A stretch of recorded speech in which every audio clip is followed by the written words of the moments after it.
let's get started, shall we? We are going to be making some rose macaroons. I'm going to fill them with a dark chocolate ganache. It's a really, really lovely combination, and they're pretty good. So, alright, we're going to go in with egg whites. I like to put in my icing sugar next. We're going to go in with our ground almonds next. Use the paddle attachment and just beat this for a minute or so until it's all really well combined. Yeah, you always want to start that on a low speed, otherwise you'll have an icing sugar explosion all over your kitchen, and that's no fun. After it's all started to come together, then you can jack the speed up. That's all done. I'm just going to give it a little scrape down to make sure there is nothing sort of stuck at the bottom. I'm going to add in my flavouring and my food colour. You can do any combination you like. This is just one of my personal favourites. It's probably, what, a teaspoon? Rose water. Again, a teaspoon or so. Like, it's one of those flavours, if you add a little bit too much, it can taste soapy, and that's not really what you want. I'm going to give this a little scrape down. Obviously, there's still going to be some bits and pieces around the sides where the food colour hasn't reached.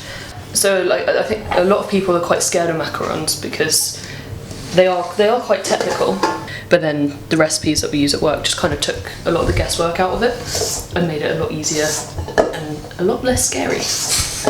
Yeah, so just giving it a final scrape down and mix through.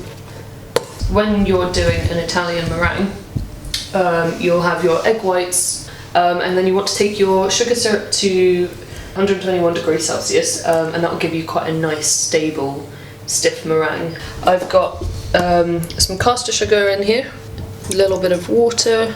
Hello there. When this reaches like 115 degrees, I'll turn on my stand mixer on a medium speed and I'll start whisking up my egg whites so that they start building some volume and getting some air trapped into them.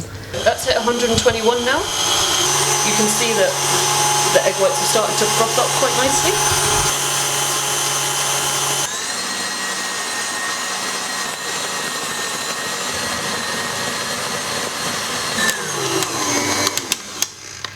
If I feel the bowl still a little bit warm from the sugar syrup, it's going to hold its shape and we'll be able to work with it quite nicely. Come on.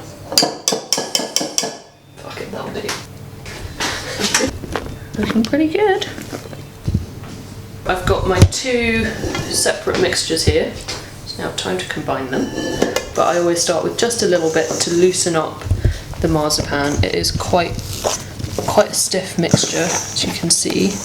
Batch number 2. And just do the same again until it's mostly combined. It will loosen up quite a lot. You can see that it's starting to go really lovely and shiny. So turn my piping bag inside out like this, and I'm just going to put a couple of spoonfuls of my mixture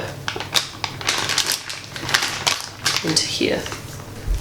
Just put a little twist in the top of the bag, and then I secure that kind of between my index finger and my thumb.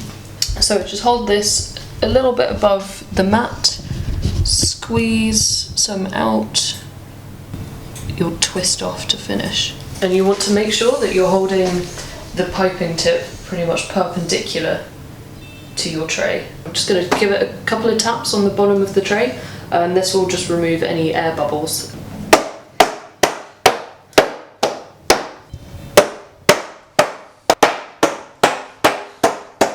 So you can see here, that's where one's popped, another one's popped there.